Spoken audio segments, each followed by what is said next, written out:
आदाब नाजरीन, मैं मोहम्मद आजम RH9 न्यूज़ में आपका खैर मकदम है।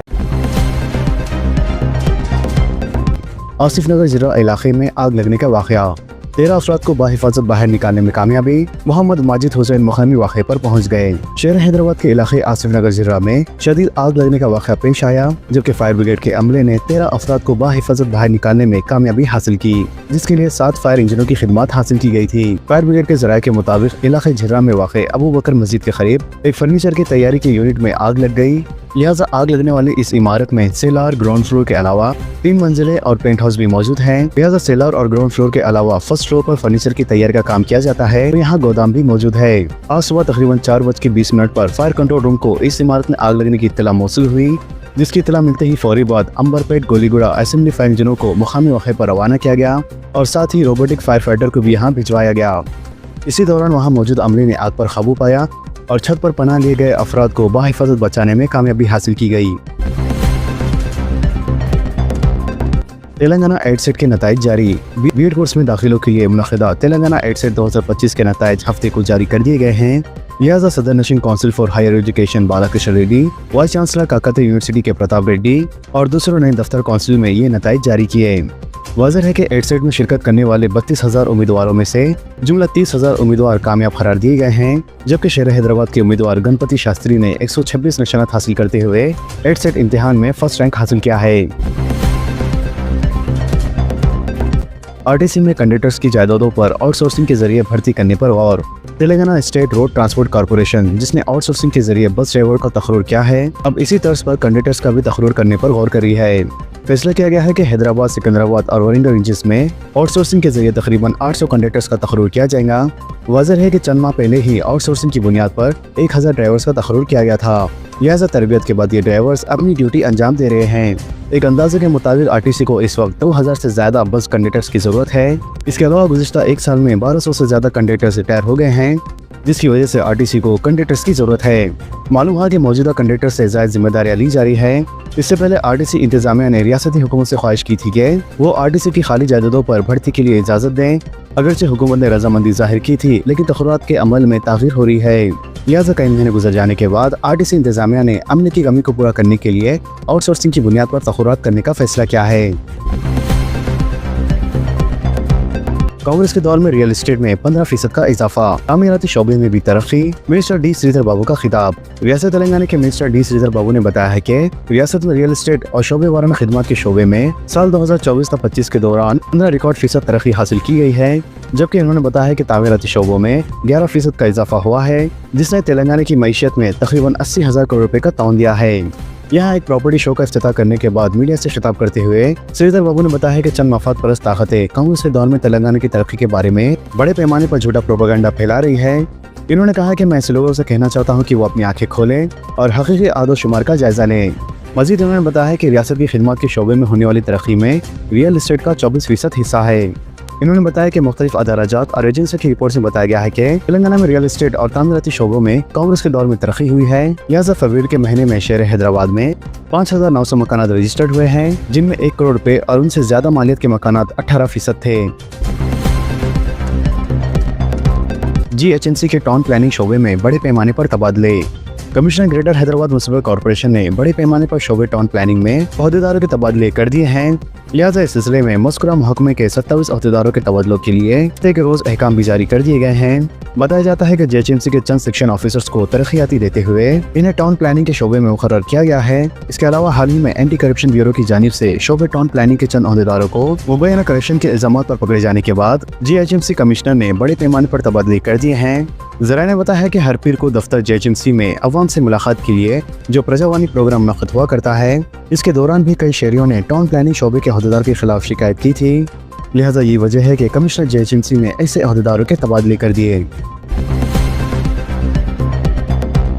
राशन के चावल और गेहूं की गैर कानूनी फरोख्त, 2 अफराद गिरफ्तार। शहर हैदराबाद की west zone task force team और सिविल सप्लाईज के हुकाम ने एरागड्डा इलाके में एक मुकाम पर धावा करते हुए 2 अफराद को गिरफ्तार करके इनके पास से 2.5 टन राशन के चावल और गेहूं जब्त कर लिए। लिहाजा मुलजिमीन में 40 साल राजशेखर और 41 साल शेख शरीफ शामिल हैं। तो वहीं दूसरी जानिब राजशेखर का राशन के चावल का कारोबार है, जबकि शेख शरीफ राशन शॉप का साबिक मुलाजिम बताया गया है। वाज़ेह है कि मुलजिमीन सादा अफराद से ये चावल 10 रुपए फी किलो खरीद कर भारी मुनाफे पर फरोख्त कर रहे थे। 5 दिन के दौरान बारिश की पेश ख्यासी। तेलंगाना के तमाम अजला में कहीं कहीं आइंदा 5 दिन के दौरान गरज चमक के साथ बारिश और 30 से 40 किलोमीटर फी घंटे की रफ्तार से हवाएं चलने के इम्कानात हैं। लिहाजा यहाँ जारी कुर्दा मौसमी रिपोर्ट में कहा गया है कि आइंदा 7 दिन के दौरान रियासत में चंद मकामात पर हल्की ता औसतन बारिश या बूंदाबांदी हो सकती है। वाज़ेह है कि रियासत तेलंगाना में जनूबी मगरबी मौसम कमजोर हो गया है और गुज़िश्ता 24 घंटे के दौरान रियासत में 1 या 2 मकामात पर ही बारिश हुई है। रियासती काबीना का पीर को इजलास। रियासत तेलंगाना में रियासती काबीना का इजलास 23 जून यानी पीर को मुनक़द हो। लिहाजा सेक्रेटेरिएट में सुबह 11 बजे मुनक़द होने वाले काबीना के इजलास की चीफ मिनिस्टर रविंद्र रेड्डी सदारत करेंगे। इसके अलावा काबीना के इजलास में मजालिस मुकामी अदराजात के इंतखाबात पर तवज्जो ख्याल किए जाने के इम्कान है। इसके अलावा इस इजलास में आंध्र प्रदेश हुकूमत की जानिब से दरिया गोदावरी पर तामीर किए जाने वाले बंका चेरला प्रोजेक्ट को रोकने की हिकमत अमली पर भी गौर फिक्र किया जाएगा। लिहाजा 2 दिन कबल चीफ मिनिस्टर रविंद्र रेड्डी ने दिल्ली में मीडिया से बात करते हुए आबी तनाज़ा की एक सुई के लिए आंध्र प्रदेश हुकूमत के साथ बातचीत करने का ऐलान किया था। समझा जाता है कि काबीना के इजलास में बंका चेरला प्रोजेक्ट के तनाज़ा की एक सुई के लिए आंध्र प्रदेश हुकूमत से बातचीत शुरू करने पर भी गौर फिक्र किया जाएगा और कैबिनेट मिनिस्टर की राय हासिल करते हुए आंध्र प्रदेश हुकूमत को बातचीत की दावत दी जाएगी। इमरजेंसी नंबरात तब्दील, सिर्फ 112 नंबर मुतारिफ। Director general police doctor Jitendra का बयान। इमरजेंसी हालत में अवाम और मुतासिरीन की जानिब से किए जाने वाले कॉल्स के लिए टोल फ्री नंबरात में एक अहम तब्दीली की गई है। लिहाजा अब तमाम इमरजेंसी खिदमात के लिए एक ही नंबर 112 मुतारिफ किया गया है, जिसका ऐलान रियासत के डायरेक्टर जनरल पुलिस जितेंद्र ने किया है। वाज़ेह है कि अब तक पुलिस की मदद के लिए 100, एम्बुलेंस के लिए 108, ख़वातीन की हिफाजत के लिए 181, बच्चों की तहफ़्फ़ुज़ के लिए 1098 और कुदरती आफत से मुतालिक शिकायत के लिए 1077 जैसे मुख्तलिफ नंबरात इस्तेमाल किए जा रहे थे। लेकिन अब हंगामी हालात में अवाम से शिकायत मौसूल करने के लिए मुल्क भर में एक ही इमरजेंसी नंबर रखने के मकसद से मरकजी हुकूमत ने पहले ही 112 नंबर को मुतारिफ करवाया था। लिहाजा इसके तहत आज से रियासत में पहले से ही मौजूद तमाम इमरजेंसी नंबरों की जगह 112 के जरिए शिकायत वसूल की जाएंगी। इसके अलावा पहले जो नंबरात दस्तयाब थे इन्हें इमरजेंसी रिस्पांस सिस्टम TGIRSS से मरबूत किया गया है। अब 112 पर कॉल करने से GPS के जरिए मुकाम को ट्रैक करके फौरी तौर पर मुतल्लिका हुक्काम को मौके पर पहुंचने का इंतजाम किया गया है। मुतल्लिका अहदेदारों ने अवाम से अपील की है कि वो इन तब्दीलियों को नोट करते हुए नई खिदमत से इस्तेफादा हासिल करें। डायलिसिस मरीजों को पेंशन देने का फैसला। 4021 मरीजों को माहाना 2016 पेंशन मंजूर है, काम जारी। तेलंगाना के रविंद्र रेड्डी की ज़ेरे क़यादत कांग्रेस हुकूमत ने एक और अहम फैसला करते हुए डायलिसिस के मरीजों को पेंशन देने का फैसला किया है। लिहाजा मई के महीने में 4021 डायलिसिस के मरीजों को हुकूमत ने पेंशन मंजूर किया है और डायलिसिस के मरीजों को हुकूमत ने माहाना 2016 रुपए पेंशन देने का फैसला किया है। वाज़ेह है कि दौरे BRS की हुकूमत में सिर्फ 4011 डायलिसिस मरीजों को पेंशन दिया गया था, जबकि कांग्रेस हुकूमत ने सिर्फ मई के महीने में ही इससे ज्यादा पेंशन देने के अहकाम जारी किए हैं। रियासती वज़ीर सीता अक्का की खुसूसी दिलचस्पी से नए इस्तिफादा कुनरगान को हुकूमत ने मंजूरी दी है, जिसके तहत पहले मरहले में डायलिसिस मरीजों को पेंशन देने से इत्तेफाक किया गया है। अनकरीब HIV मरीजों को भी पेंशन देने के मामले में संजीदगी से गौर किया जा रहा है। वाज़ेह है कि 13,000 से ज्यादा HIV मुतासरीन ने इन्हें पेंशन देने का हुकूमत से मुतालबा किया है। लिहाजा इस सिलसिले में महकमे पंचायत राज और दही तरक्याती ने महकमे फाइनेंस से मंजूरी तलब की है और मंजूरी मिलते ही नई पेंशन जारी की जाएंगी। फिर वक्त पेंशन की इजराई के लिए हुकूमत हर महीना 953 करोड़ रुपए खर्च कर रही है। चेवड़ा के अखिलती ख़वातीन में सिलाई मशीनों की तकसीम। रुकन असम्बली यादैया सदर नशीन अखिलती कॉर्पोरेशन उबैदुल्लाह कोतवाल की शिरकत। रुकन असम्बली हल्के चेवड़ा के यादैया ने आज असम्बली हल्के चेवड़ा के अखिलती ख़वातीन में 205 सिलाई मशीनें तकसीम की। क़ब्ल अज़ी इन्होंने ख़वातीन को सिलाई मशीनों के मंजूरा असनाद हवाले किए। लिहाजा ये तकरीब सदर नशीन रियासत तेलंगाना अखिलती मालियाती कॉर्पोरेशन मोहम्मद उबैदुल्लाह कोतवाल की सदारत में मुनक़्क़द की गई। इसके अलावा सदर नशीन उबैदुल्लाह कोतवाल ने अखबारी बयान में बताया कि अखिलती ख़वातीन को सहूलत फराहम करने के लिए इनमें सिलाई मशीनें तकसीम की गए हैं। वाज़ेह है कि ये सिलाई मशीनें इनरमा माइनॉरिटी महिला शक्ति स्कीम के तहत तकसीम की जा रही है।